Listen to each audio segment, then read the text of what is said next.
Good evening all, and welcome to the Rangers Rabble podcast. And you wouldn't believe what he's went and done. He's went and let me host this tonight.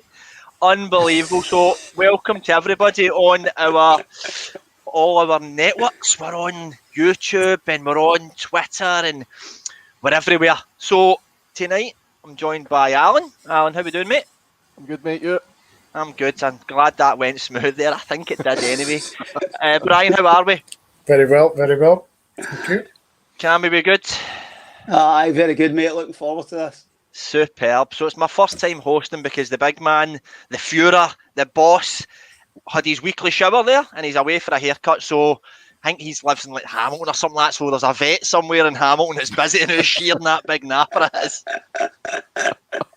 So, guys, we're welcome to everybody. I just want to call something out on YouTube and Twitter tonight, like we were for the match reaction the other night, and nearly 6,000 views that match reaction got. So, thank you to everybody who watched, and just it's a fantastic set of figures to post. So, well done to everybody, and thanks to everybody who listens in. So, we're going to probably cover off a few things tonight, and we'll touch on the Motherwell game again. There's a few things we obviously want to speak about. The dust is settled, and I know we covered it really good on the match reaction with the 6,000 views, but we'll maybe have a look at where our form is, what's been going on there. We'll look at the Livy game obviously coming up as well. So let's dive into it then. I know none of us were on the match reactions, so it was maybe good to just touch on it, and I think there's something that's really came out on the back of it, which was a surprise to everybody, and probably what we maybe never thought of. Alan, what did you think of the Motherwell reaction, the game, and this thing that's come out that the ball was only in play for 41 minutes? Yeah, just incredible start, really. Just goes to show that time wasting does work, which is going to be unfortunate for us, because other teams will see that as an opportunity. I think if I worked it out right, it was our 66% possession equated to about 26 minutes, something like that, of the game we had the ball. Just ridiculous. The game in general was poor. It was, and that's been kind. It was pish. Let's call a spade a spade. It was. It just wasn't a good game at all. I don't know what's going on. I'm sure we're going to try and dissect it and talk about it. But you just, what can you talk about in that performance? Because it was just so lacklustre. It was just so. Motherwell got their equaliser, and we just seemed to stop playing football, and it's almost like we forgot how to play football at times. I can't put my finger on what's going on, what the issue is. The 41 minute thing, Cammy, I've seen a lot. I mean, a wash on Twitter, the Motherwell fans kind of calling out, that's just sour grapes. That's what Rangers need to deal with if they want to win games. Is that? Do you agree with that? It certainly felt like the second half was just stop start constantly, even before Motherwell equalised. Listen, we've done a bit of time wasting at times. Alan McGregor, we've lapped it up when Giggsy's done it in that sort of situation. I actually don't blame Motherwell.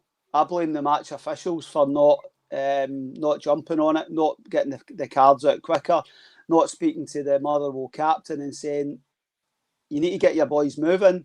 So,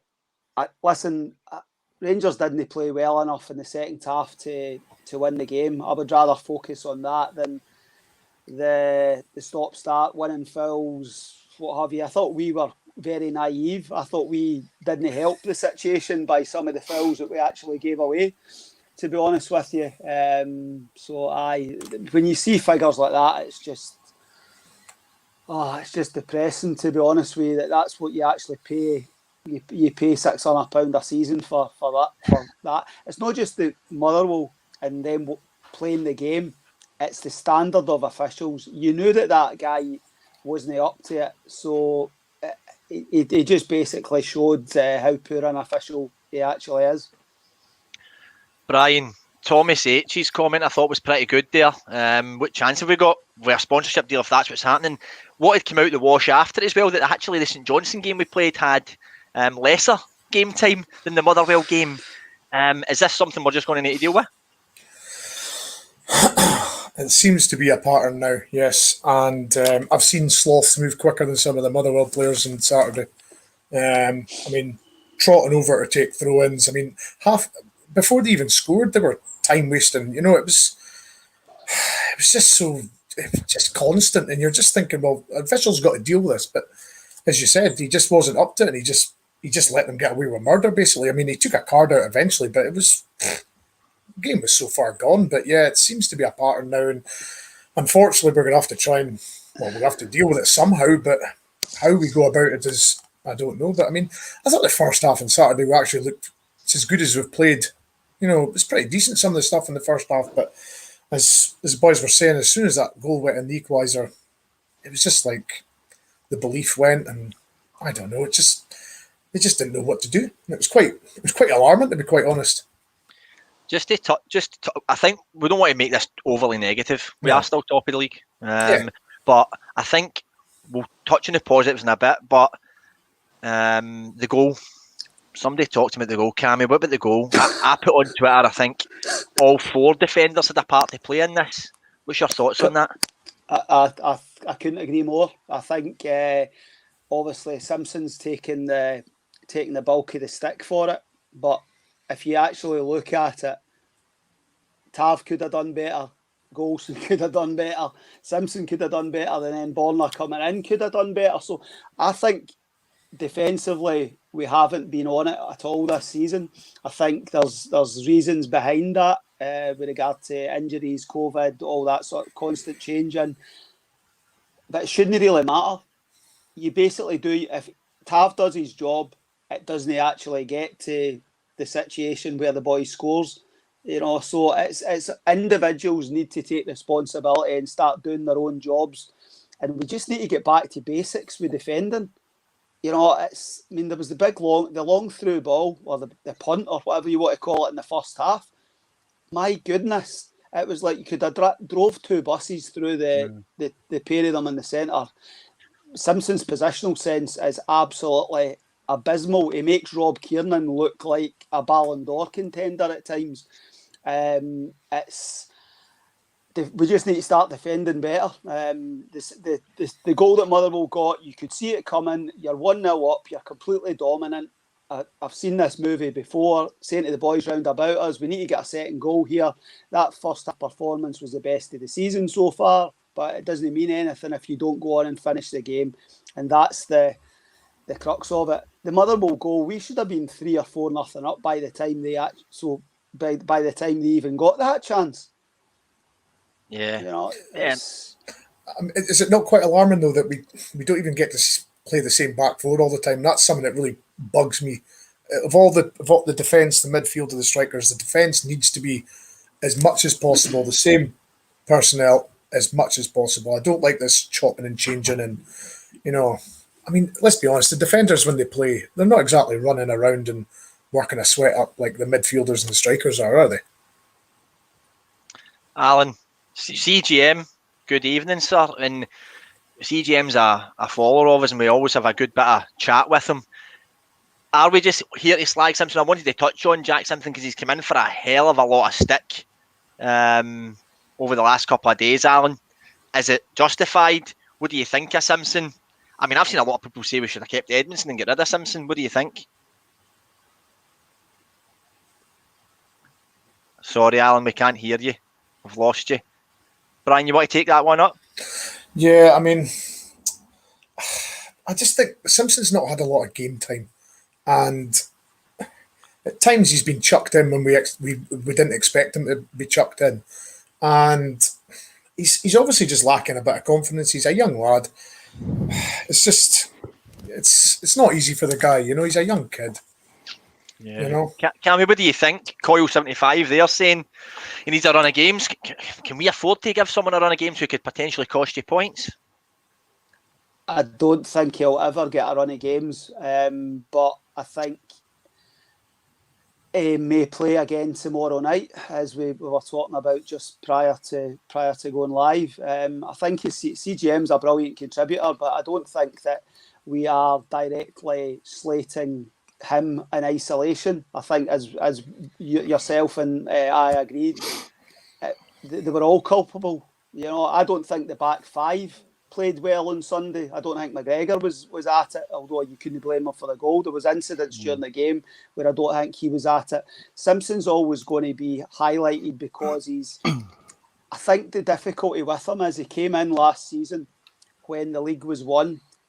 He didn't look massively comfortable during those games. And sometimes the Rangers support's a fickle one. When we make our mind up on somebody, it takes a bit to turn round. I would just like to see him do the simple things.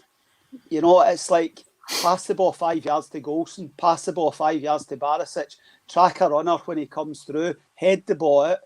He had a clearance, or not a clearance, he had a block in the second half where it was on the right-hand side. He actually came out and he blocked it. He totally put his body on the line. So clearly there is something there, but he just can't seem to, for me, he just can't put it all together. He just looks very, very tentative. But I think 10 games in the trot, never going to happen. Yeah. Wilf, how we doing, Wilf? Nice to see you watching in. Simpson was brought in as a project, Alan. Do you agree with that? He was brought in as a backup, in my opinion. He came into a defence that was playing so well last season. He was never going to improve it. When he came in, it was always going to be not a backward step, but it was always going to be the backup. And he's in our team already. He's to play now because we've got injuries.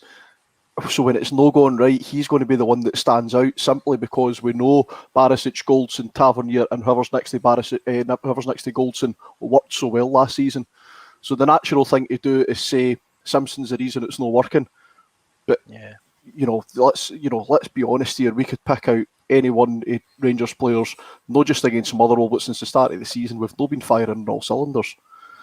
We'll get to that. We'll get to that point. That's the bigger issue. So I don't think it's fair to just for anybody just to criticise Simpson and Simpson alone. Yes, he's got a lot to learn. He's got a lot to do.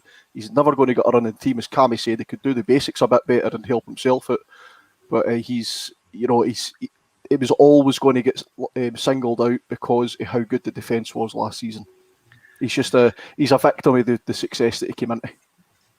Talking about success, we were disappointed probably after the first half performance not to be out of sight. Bryan, do you think that's a fair assumption? We should have been out of sight after the first half. What happens at half time? Why was our performances fall for the second half? I mean, I think I seen somewhere, I think when you might maybe said we had 24, 25 chances in the game. They had 5. I mean, yeah, we should have been way out of sight. It's not even up for discussion. And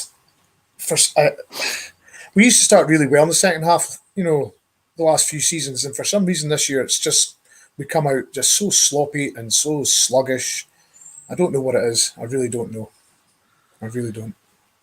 Cammy, see on the first half, there's surely positives we can take. I know, listen, a draw for Rangers is a disaster, right? Or it's not good. A defeat's a disaster. A draw's not good either, especially at home when we were at half-time looking so good. What's the positive we're taking? Is there any performance? I mean, I thought Sakala played well. What's your thoughts? I thought middle to front, we were popping it about. We spoke about it on Thursday night, how we were taking that extra couple of touches. I thought the fact we were moving the ball quicker is the reason why we struggle a lot of the time, because I think we're very easy to play against. We go from side to side. Tav or Borna just fires in crosses, but we were actually trying to play 1-2s and get in around the box. Zakala's very raw, but I love his pace and his enthusiasm, and he's a bit of a nuisance. You know, I mean, he got his goal. You could see how happy he was, but I thought Zakala done well. I would start him again tomorrow night. Talking about players needing a run of games, I think you're missing Ryan Kent. You've got Morelos still protecting an injury, so I think it's another opportunity for him tomorrow night. I would love to talk more about the pace and the invention and the popping it about and stuff, and the frustration that it was only 1-0 at half time. Curry Muncher's bang on. I think, but we are always criticised for not getting enough shots. We're always criticised for overpassing at times. I think a lot of the 24 shots were potentially, there was a bit of desperation in the last half an hour. I know Bakuna came on, and I think his first touch was probably a shot, which at least it shows that he's not scared to shoot, sort of situation. You know, it's so if we go out tomorrow night and we play like we did on Saturday with the first 45, pop it about, a bit of pace, bit of invention, and we get 2 or 3 goals up, then that's great. That was back to the Rangers' performances that we saw more often than not last season. We just didn't get the goals that our play probably deserved. Yeah. Alan, Cammy touched on Bakuna there. What was your thoughts? I know the guys touched on this the other night. He came on probably out of position, but are we holding much hope for him to come in and do something in the near future?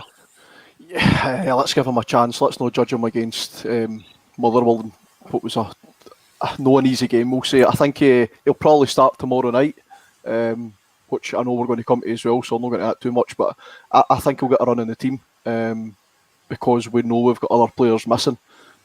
So I'm not don't hit the panic button over Bakuna. Maybe we might have this conversation in a month and I might be saying something different, but it's too early to judge him. It's far too early to judge him.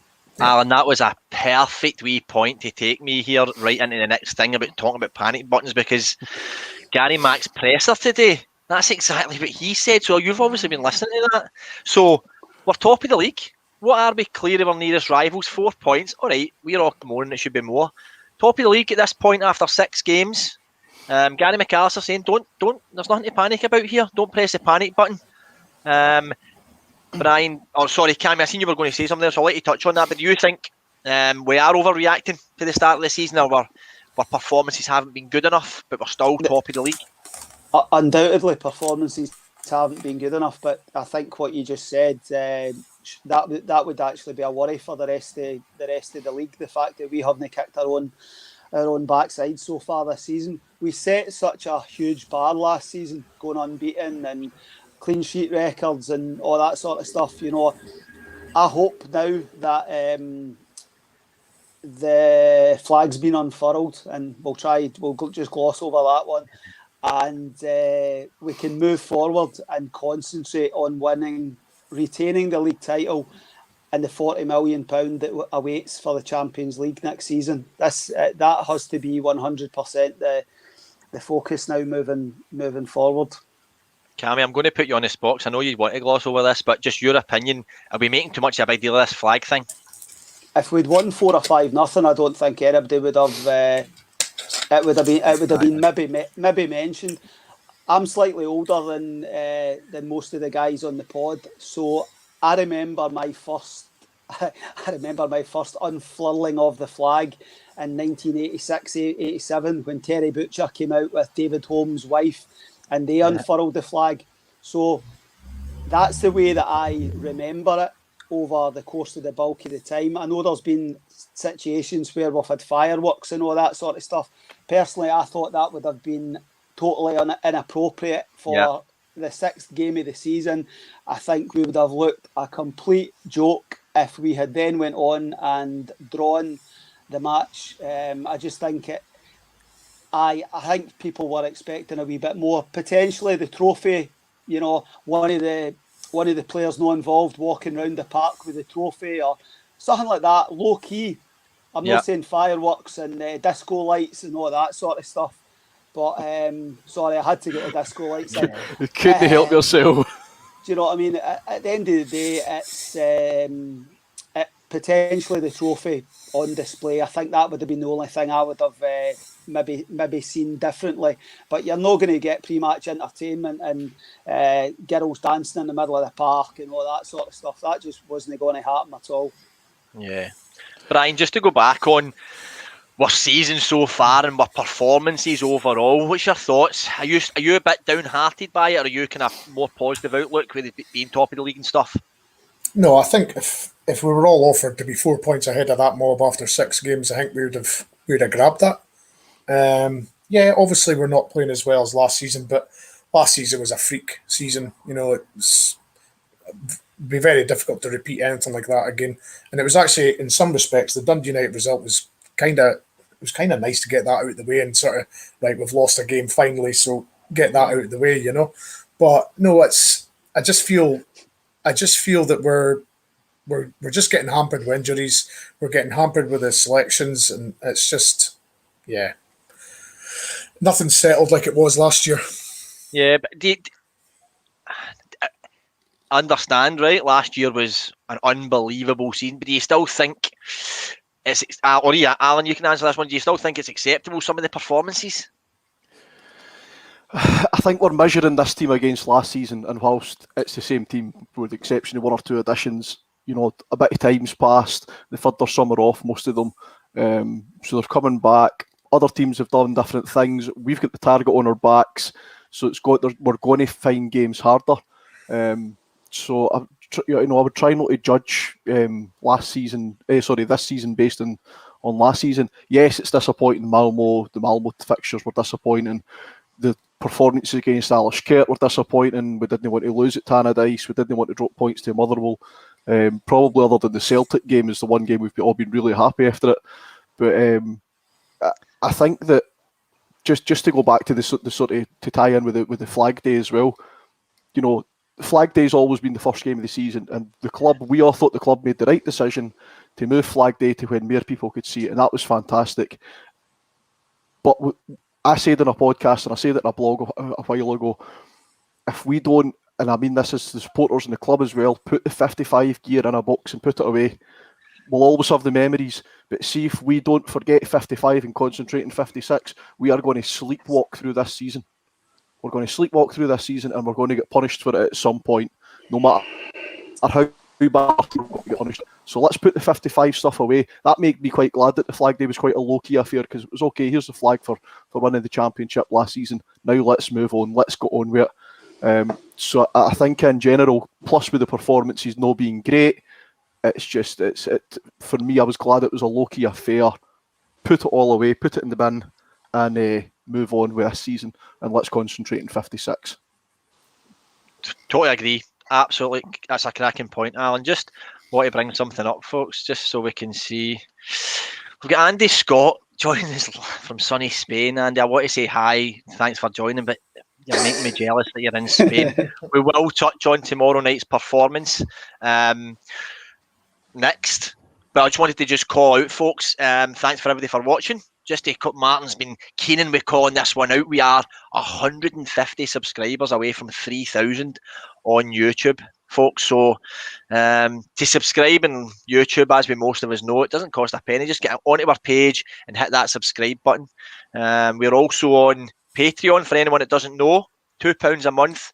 Fantastic content going out there. There's a lot of historic stuff out there that all of us here have been involved in. There's an EPL show on the go. There's a best of the rest show that we record. It went out today. If anybody's on the Patreon, listen to that, because I talk absolute rubbish on that. There's a few of my bad opinions on that. Alan, we've done some greatest teams with Alan. This is probably going to come out in the next couple of days or next week. Brian, we've got our brand new show coming out soon, isn't there? Do you want to drop us a wee hint on that? So I've got Alan and Kenny coming up this week, and we're going to go through their favourite shirts over the years. We've had some iconic ones. We've had some absolute honking ones, but it's all subjective. It's always everybody's memory of a certain shirt. Was it the first game they went to, or was it a certain league title that they won? So yeah, it's just something different, and it's going to be totally random, and it'll be just great to see everybody's thoughts on what their favourite shirt was. So some cracking content coming up, folks. Just in the description, Patreon's there. If people don't know what Patreon is or what it is, just an app where you can listen to some stuff, and it's £2 a month to do that and follow us and just support the rabble become better. And that's all it is. So let's move on then, folks. We have Livy at Ibrox tomorrow in the Cup, and I listened to Gary McAllister's presser now. Cammy, did his press conference tell you a wee story about how important we are taking this game tomorrow? Yeah, and I think the manager had hinted at it in previous weeks as well. Potentially, lessons learned from last season, maybe making too many changes, sort of thing. So at that point, I consigned my predicted starting 11 and put it in the bin, because you're caught between a rock and a hard place. I think there's some players need taken out of the firing line. I think they need a reset, and I think we've got a big squad for a reason. But I still think you'll have a core of what you would call the first choice players in the side tomorrow. It's a balance. I think it's easier to make a number of changes tomorrow night because it's a home game. However, our opposition are coming to us off the back of a fantastic result on Sunday. Hopefully, they've left their legs on the plastic pitch right enough, and they're all half knackered for tomorrow night. So, I don't think anybody will be able to predict what the starting 11 is. I think only Gary Max, Stevie Gerrard, and Michael Beale know that, because I think you could make cases for a lot of players starting or not starting. Yeah. Alan, do you think there's pressure on us tomorrow at home to Livy? Is there pressure on us? I think there's pressure on us every game, because it's just what we expect for our club. We expect to win every game, no matter who the opposition is or what the competition is. So there's always going to be pressure. But it's interesting about the start 11, because I was sort of in the mindset I didn't want to see too many changes, because Gerrard will have learnt his lesson for last season, the St Mirren tie, and but it's at home, so why not make a couple of changes? I'd love to see somebody come into that team like Stephen Kelly and stake a place. Say that place is mine, I want that, and I'm going to go out there on Wednesday night against Livingston and prove that I deserve to have that starting shirt come Dundee at the weekend. Because as we've spoke about, we've not been firing on all cylinders, so there can't be anybody in that team that's guaranteed a starting place. So, I'd love to see somebody like Kelly, Patterson, whoever it may be, come in and say, that's my jersey, I'm having it. And if somebody wants it, they're going to have to prove they can take it off me. I know we've spoke about Stephen Kelly a lot in the podcast. I think we're a big supporter of youth development and stuff like that, the stuff Willie does for us. But Bryan, do you think we are hitting our heads against a barn door when it comes to Stephen Kelly talking about it? Yeah, it's a real difficult one, because he's obviously up against a guy like Stephen Davis, but we all know that Davis is 36 and he's getting on a bit. So I think we've definitely got to be quite smart in how we use Davis now, because he's obviously still. We were speaking about this at the weekend with my friends. I don't understand why he's still playing international football. He's got nothing to prove now. He's got the record appearances for his country. I just wish he would retire and just concentrate on his club now, because a lot of guys have retired even younger than him, and to prolong their club career. So yeah, but that's the problem with Kelly. He's up against a guy like him, and it's difficult.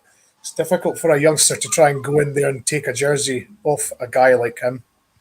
You would think, though, that to play devil's advocate on what you're saying there, but you would think then it would be perfect timing for a guy like Kelly, because Davis, like most people are saying, but Wilf's just jumped in there right on it, so I'll put it up.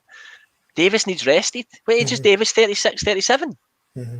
So surely Davis needs a rest every now and again. And from what we've seen of Kelly, and Gerrard has said it, he's a mini Steve Davis, Cammy. Yeah. It's the total head scratcher for me after an excellent pre-season. He's had 10 minutes against Dunfermline in the League Cup. I would love to see Stephen Kelly playing as the number 6, the defensive midfield player tomorrow night. It won't happen and I think it would probably be unfair on the kid as well, because he's hardly kicked a ball anywhere apart from the training pitch over the last couple of months. I think tomorrow night it'll probably be Lundstrom that will replace Davis in the same way that he did against Leon. But I think Stephen Kelly, I think they made the decision not to send him out on loan. They said it would be more beneficial for him to train with Davis and Kamara, etc. every day. I worry that that's what his season's going to be. It's just going to. I look at Arfield. I think somebody at CGM's actually mentioned it in the comments, and I said it again last Thursday night. I love Scotty Arfield. Scotty Arfield's going into the last year of his contract. For me, the opportunities that Scotty Arfield has had this season, Stephen Kelly could have done as good, if not better. I don't think Scotty Arfield's been at it at all this season. So for me, I would have Stephen Kelly would be on the bench instead of Arfield now for me. But that's just I'm a lover of the fact he can play as a 6, he can play as an 8, he can play in any of the midfield positions. But I don't understand, unless he's just not doing it on the training pitch. I know the manager places a lot of credence on what happens Monday to Friday, quite rightly, but for me, Kelly, I just don't understand why he's been completely frozen out. Yeah. Alan, what do you think? Alan, Stephen Kelly, are we just? Is it too? I mean, are we being a bit? Are we jumping the gun here? So we're only 6 games in. Is there plenty of time for Kelly to get minutes?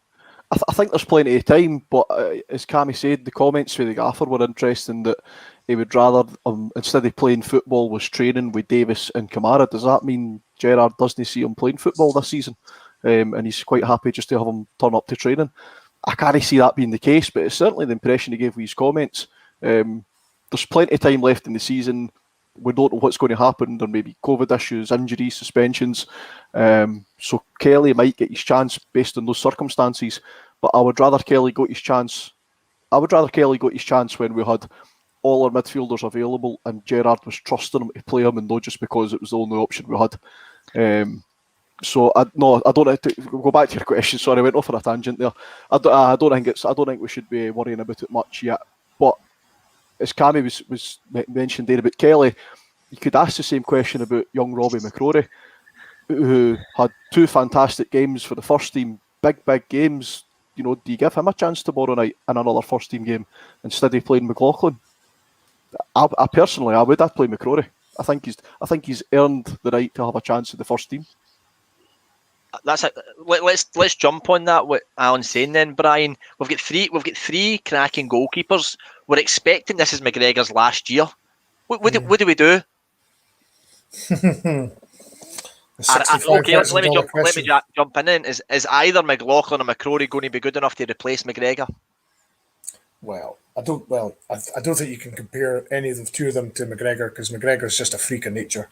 But I'll tell you what, I wouldn't fancy trying to pick one of them over the other for next season. It's going to be an interesting chat that the gaffer's going to have and sit down and tell one of them that they're number 1 and the other one's number 2.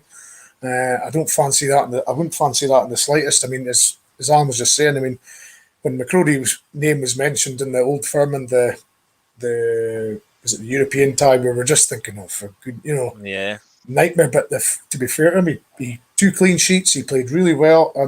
It's not going to be an easy chat in the summer. It isn't. Cammy, on the presser, Gary Mack spoke about hunger, desire, and then he used the word a bit of devilment.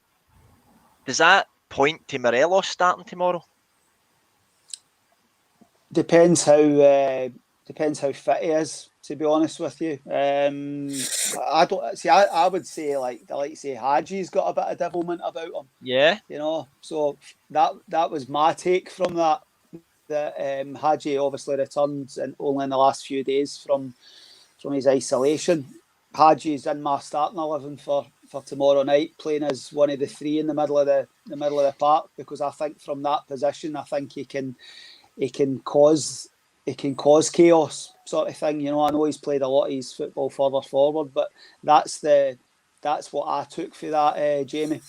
Yeah. Alan, do you think Hagi's best position is in the midfield 3? Probably, yeah. But that's not to say that he's no good anywhere else. But it's probably where we get the best of him. But I'm a massive Hagi fan, and I think anytime he plays, regardless of where it is, I'm happy to see him on the park, because I think he delivers most of the time. He has wee off nights here or there. But yeah, I prefer him sitting in the middle of the park than maybe out wide. CGM put a wee comment on there saying that he couldn't play there. It's there. Can't play the Davis role. Do you think Hagi could play that far back? We agree with CGM here. That might be the first time we've all agreed with you on here, by the way. But no, I don't agree. I probably agree with him there that we probably can't play that far back. Good to get Hagi back. after his isolation, Bryan? He's becoming an important player this season. Yeah, I mean his stats are there for everybody to see. I mean his assists and his pop. If he scores, it's usually a tight game that he scores, and it's never a fourth goal of a 5-0 or a drubbing. It's always like a 1-0 or a 2-1. He always gets a crucial goal, but his assists are very important, and it's just he's got that something that a lot of the other guys don't, and he just has that killer pass, and he sees a little gap and he'll thread it through. So yeah, he's another one that's been a slow burner, but he's came onto a game. I think winning the league last season's helped his confidence massively. Yeah. Being part of that. Just before, there's probably another player I want to touch on that came off the back of the presser, but I'm not going to. We've lost Cammy. I'm not going to touch on that until the end. Alan and Bryan, do you agree Hadji's going to start? Looks like it, yeah. Looks like it. Let me just see if I can fix Cammy.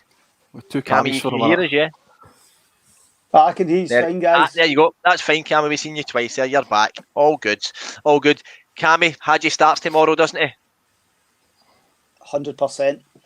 100% has to start for me. I think Aribo's played a lot of football as well, both international and club, so I think it's an opportunity to take him out the firing line and give Hadji some much needed minutes, because his season's been a bit stop-start so far.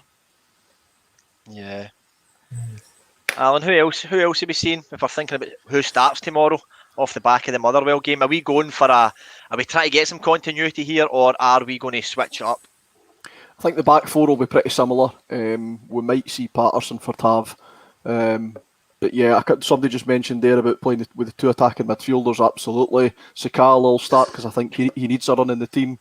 I think it'll be as much as I'd like to see players coming in and challenging for those jerseys, like I said, I think it'll pretty much be a similar team to what we saw against Motherwell, and those players might get a chance off the bench. So I wouldn't expect too many surprises as much as I'd like to see them. Bryan, who have you got in your starting team?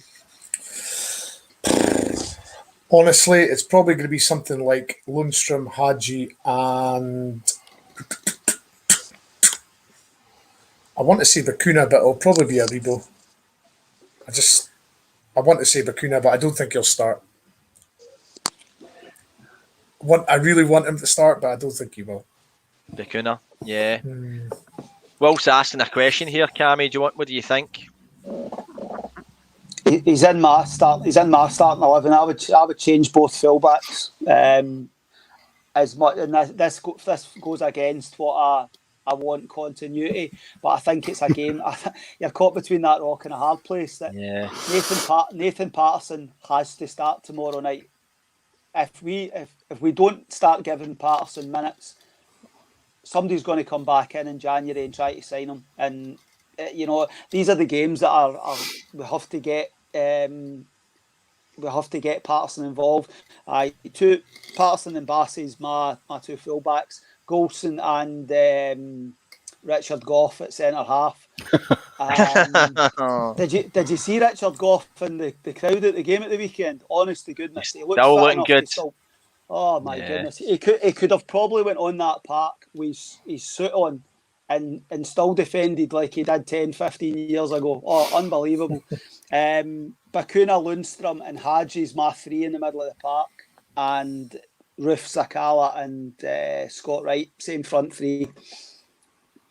So Cammy wants continuity apart from this. I know. I've kept the same front three. You know what I mean? So you've got. I think Wilkes mentioned it, and a few other guys have mentioned it. I think Stephen Davis has to be taken out of the firing line. I think Glenn Kamara also is just back off an international break.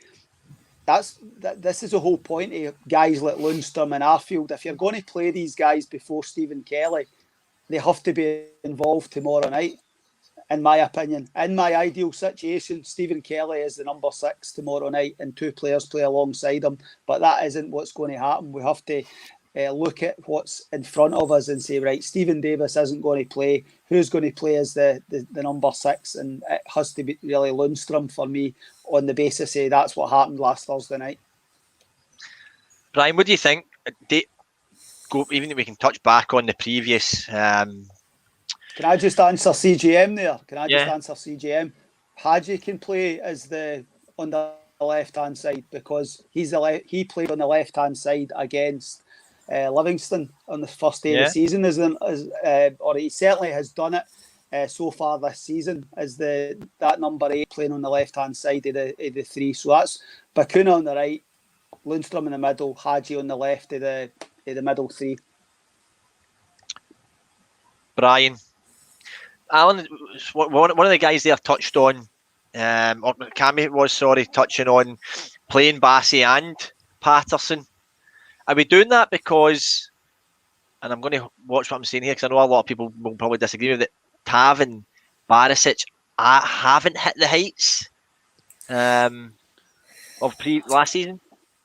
I would say these are the games that we earmarked at the start of the season, the League Cups.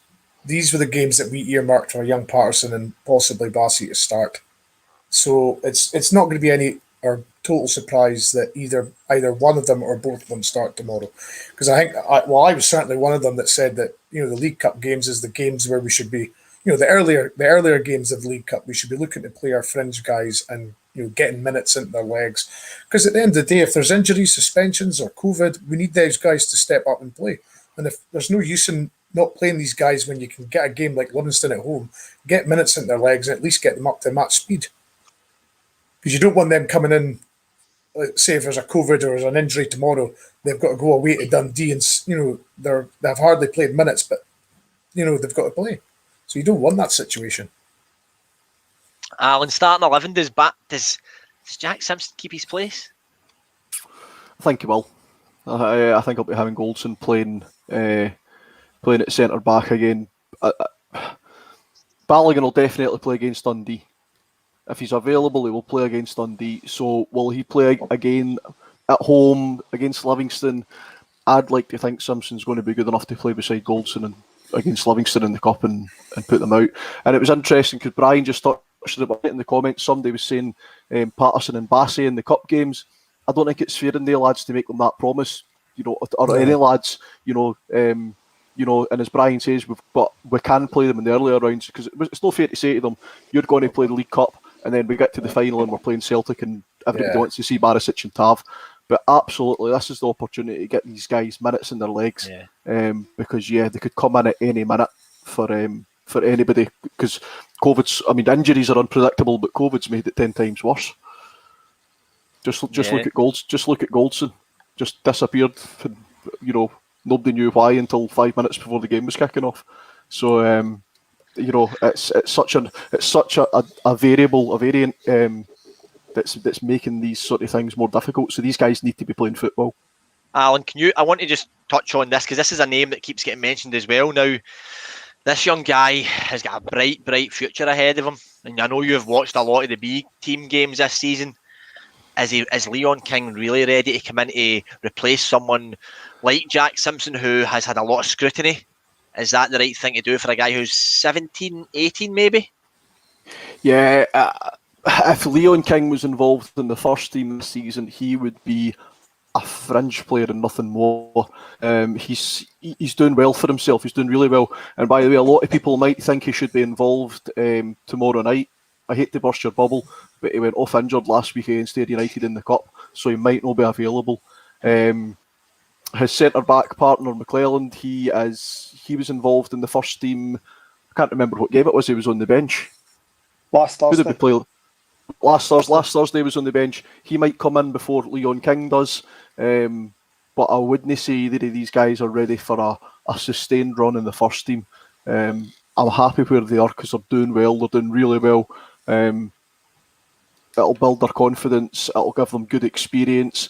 They've got some difficult games. Ayr United was a really difficult game. They've been reinstated back into the SPFL Trust Trophy, and they'll play Alloa in a couple of weeks as well. So I'm quite happy to leave them where they are and keep learning their trade, because I would rather they were playing for a Rangers B team at that level than maybe going out on loan and we don't really know what's going on with them. But please don't think for a minute that either of these guys or anybody in the B team right now is ready to walk into the first team, because it's a big step up in class. Yeah. Massive. I mean, just going on from what Alan's saying, I mean, it's not going to do much for Simpson's confidence if a 17-year-old goes in and plays in front of him, is it?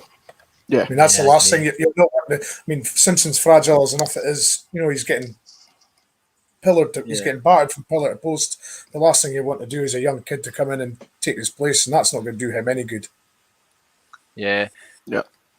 Cammy, on what we're just saying there on Leon King, there's maybe a few contractual issues with him. I know that's been spoke of before. And if he is as highly thought of up here at 17 or 18, people will be circulating. Is that a problem then, that we maybe lose our next big star to one of the Prem teams? So I'd love to know what the conversations that have been had. He's out of contract at the end of the season. I think it's vitally important that we get him signed. I think the pathway is always spoken about. He was involved with the first team. He's obviously playing every week now for the B team. But I think his next step is sign a maybe 3-year extension just for a figure, and then go out on loan next season.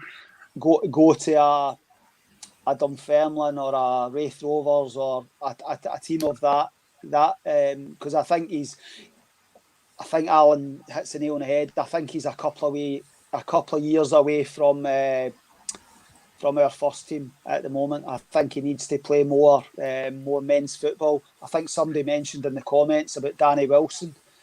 Yeah, Danny Wilson was playing in a far better Rangers team alongside Davy Weir at that point. I think it's. I don't think it's possible for King or McClelland. I don't think either of them, as much as I've been impressed in what I've seen this season of both of them, I don't think either are ready. But I think King needs to sign an extension, and I think that's something that Ross Wilson, I'm sure, will be trying to deal with at the moment. But I think King sign an extension, go on loan, and then potentially be first team ready after that. Alan, you've seen him obviously. Do you think that's a danger that we lose him? If when Cammy's saying let's get him signed to an extension, is it as easy as that? And just another thing on that, do you think it's harder for a central defender to come in at a 17 or 18-year-old? Do these guys mature for that position a wee bit older? I think you definitely need to be physically ready, and at 17 then you're probably not at physical peakness. And the same could be said for any of the players in the B team. They're growing, they're learning as players, but they're still growing as boys and men as well. And that's a big, the physical aspect's massive. I think I don't know the contract situation, but yeah, I would love to get them tied down. I would love to get all these boys tied down for another couple of years. I've said in the youth updates with Willie, I'm never disappointed when I go and watch them. And I think all of these lads are going to have good careers in football. They might not all be at Rangers. I don't think the B team that I saw, against the league is going to start the Scottish Cup final together in 10 years' time. I don't think that for a minute. But they're all going to have great careers in football, and I'd like to see them signed to Rangers until they are grown men and they've learned their trade and they've been away on loan at a higher level, a championship club, a lower premiership team, and then we can judge them and see what we're really needing. So for me, it's important to get all these boys tied into contracts, and if they don't want to be here, and if they think they're going to get better opportunities elsewhere, then they go with our blessings. Because we can't hold people back that don't want to be here. Yeah. But certainly with Leon King, there's without talking about the B team too much, there's certainly half a dozen that are really sticking out, and Leon is one of them.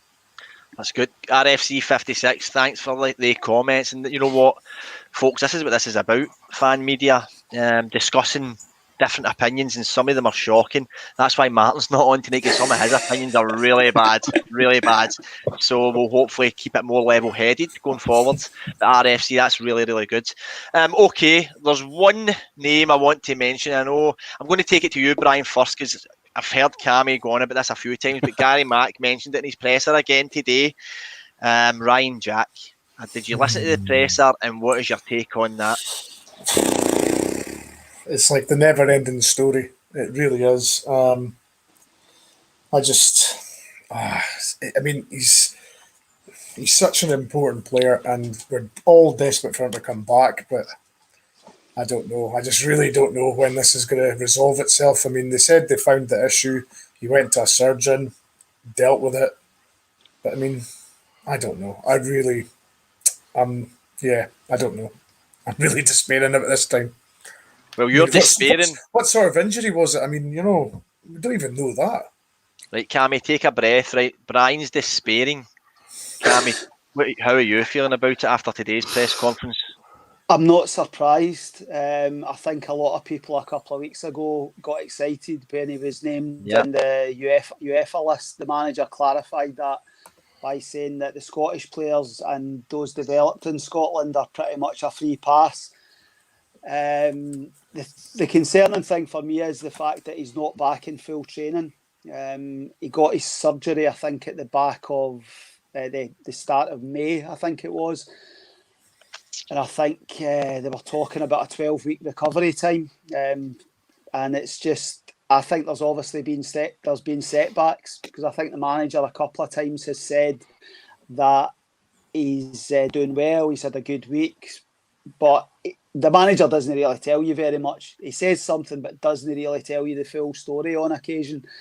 And I think until he is back in full training, contact training, I think it's a real worry for him. I know his importance is probably magnified the more he's been injured. Listen, he's had some great games. He's missed a lot of games over the course of his Rangers career, initially via suspension and recently via this injury, which they hoped that the surgery was going to get to the bottom of. And I think Wilf says about his contract, I know that I'm privy to all the contract details, but we have a lot of players out of contract in 2023, and Ryan Jack is one of them. I wouldn't say he's one of our pressing matters for a contract, because he just needs to get back fit and he has to get back training. But it's nearly 8 months he's been out since he last played.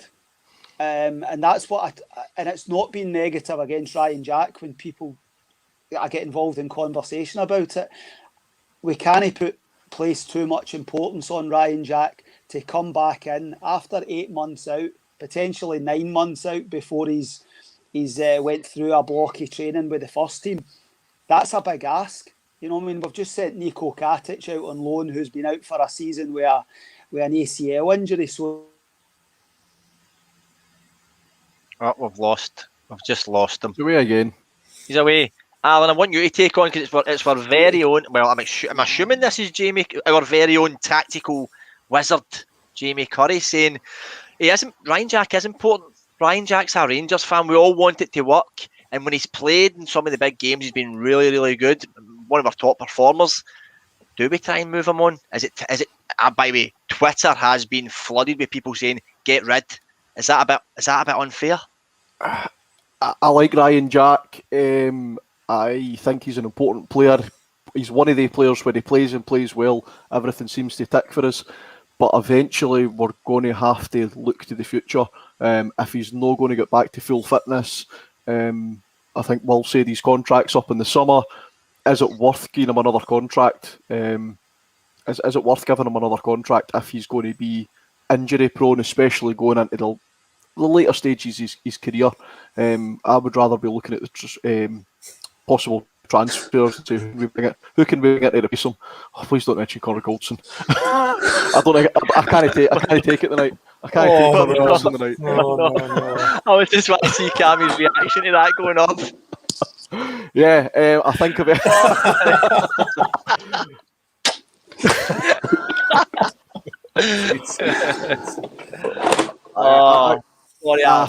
I think eventually we're going to have to look at a replacement, and I think that time to look at a replacement is going to become sooner rather than later. And it pains me to say that, because I like Ryan Jack and I think he's been a fantastic servant to the club. And it possibly will be again, when he is fit. But long term, we need to start looking at the future, and we need to look at people to come in and do the same job that he's been doing for us. So yeah, man, for me, he doesn't get a contract extension. My frustration, that's part of my frustration with Stevie Kelly. You know, you talk about succession planning and all that sort of situation. That's a big part of my frustration with regard to the lack of game time that Stephen Kelly's had this season. It's not just Stephen Davis, it's Ryan Jack, it's Glenn Kamara. Stephen Kelly is capable of filling in for any of the three players, you know, so I think that's listen, I hope Ryan Jack, because the more quality that we've got and the more options that we've got, the better. I just worry the longer this is dragging on, that it's and I think somebody mentioned in the comments, Rangers don't give us information on what injuries are, what surgeries are. We still don't know what Philip Holander's injury actually is, other than it's a knee injury. You know, whereas a year ago we knew that Nico had done his ACL. Yeah. You know, I think it's all very. I know it's players' medical records, and it's all. We don't have to give that information, but you know, it's a lot of guesswork going on, and we just don't know what's happened. Has Ryan Jack been at a stage, and then he's maybe went into contact training, and then something's happened which has aggravated the initial injury? You just don't know. Yeah, because in the presser he came out and said he hasn't even training. He's not even training with the first team still, which I was shocked about. Brian, I want to just bring up my man CGM again, because this is twice tonight I've agreed with him. So we are getting on like a house on fire tonight. Do you agree with that? I think there's a bit to be said about Tav and Goldson perhaps not playing as well without Ryan Jack. Well, he's that little bit extra insurance. If Tav's bombed up the park, and Jack just folds into where Tav plays, because he played right back for Aberdeen, so it's not like he's alien to playing that position. But yeah, he's just very, very aware defensively of where he should be and what he knows. He's one of these guys that he just knows what his job is and he does it. He doesn't try to do anything else. He just gets on with what he's good at, and that's as simple as that. He wins the ball, he moves it on, and you know, he fills in for guys like Tav if they bomb up the park. I think I think the European games. Sorry, Brian. I think the European games. I think Ryan Jack's a big miss. Definitely. I think some of his best performances against Porto and the Legia Warsaw and the likes in recent years. I think he is a big player in Europe. I think we probably miss him more in Europe than we do in the SPFL. In a lot of ways. Yeah. He certainly makes Tav a better player. There's no doubt in that. I don't think anybody can dispute the fact he makes Tav a better player. If anybody can dispute it, I'd like to hear your argument for it. Yeah. I think I want to get back onto normal terms here with CGM. Are we thinking Lewis Ferguson can replace Ryan Jack? I think we've spoke about Lewis Ferguson a few times, haven't we? But it's just it's not the type of signing that excites me, to be honest. But I've been wrong before, so I'll probably be wrong again. Does he fit, Brian? Does he fit the bill in the kind of project that we would maybe take on to make a better player? I'm just worried we're getting into the trap of who he is and where his family links. I mean, whenever he's played against us, he's never got a sniff, to be quite honest. I mean, all right, he scored a penalty or whatever, but he's never took the game by the scruff of the neck and done something that you think, oh, he's different. He's got something about him. You know, I'm just acutely aware that it's just because of his surname and who his family are, that it's more. That's the if put it this way, if his dad and his uncle hadn't played for Rangers, we wouldn't be speaking about him. I don't think. Interesting. There was another name mentioned in one of our Patreon shows the other night. Martin was really keen on the young guy from Hearts that plays centre mid. And by the way, on the comments, it's been flooded with it, and I don't think that's the spelling of it. It's like Benny Gamani or something like that. Martin was saying he was the next coming of Glenn Kamara. So, is anyone watched some Hearts? What do we think of this guy? Because his name's been flooding Twitter about replace or us should be interested in him, Cammy. The only thing is you're not going to get him for 50 grand. You know, Hearts know that they've got a good one, and I think they know that there's going to be interest in him. I don't know what his situation is. I think they got him from down south. I don't know if he'd been at Everton or somewhere like that as a kid. But he looks like a very Glenn Kamara like in the middle of the park. So I think it's the easy comparison. But you're not going to get him for 50 grand. You're not going to get a player like that again. But the boy does look a very nice footballer, and I think look forward to seeing him at Ibrox. I think we play Hearts on the 16th of October. Did I tell you I'm going to the director's box on the 16th of October, so I'll get a great view of him from that position. Yeah, nice. Keep your ears open then. You can come back with any of the stories of the 101 on it. Okay. Brilliant, folks. That was a good chat. I wanted to touch on one thing before we finish, and I want to finish on a positive, not a negative, because we are top of the league. And this week, 442 Mag voted as the best atmosphere in the UK. Did anybody read that article, or am I talking rubbish? No, it was 442 magazine. Yeah, I read the article, but they certainly printed it. I don't know what game they were at right enough, but... So we agree with that? Come on, of course we agree with for 442 to see we have the best atmosphere in Britain. Glasgow Rangers, Ibrox Stadium. Happy with that. Do we get a trophy for it? Nah, see, we don't collect trophies for that. We just take trophies for the big stuff. We got a flag to unfurl for it. Yeah. Okay, folks. Free disco lights for the season. We had to get the disco lights one in, and yeah. Anyway, folks, look, I think we can call it a night on there. I think that was good timing. Thank you to everybody in the comments. Thanks for everybody. I'm starting to sweat. Thanks for everybody for watching and commenting, folks. Remember to please like and subscribe to YouTube. We are so, like I said earlier, we're 150 away from 3,000. We are also on Patreon, like I said earlier. £2 a month. There is so much to offer, and the link is in the description. And honestly, JD, I've got to ask, why is the Goalkeeper guy waving at you? I've got no idea. Anybody watching this, I apologise, because he is off the scale, and I'm going to end this correctly tonight, and it's going to be a cracking outro. Unfortunately, Bryan missed the mark last week. Remember, Bryan? Yes, I know. All joking aside, thank you very, very much for everybody for joining us, and I appreciate it. Thank you. Cheers, guys. Cheers. Bye, Cammy.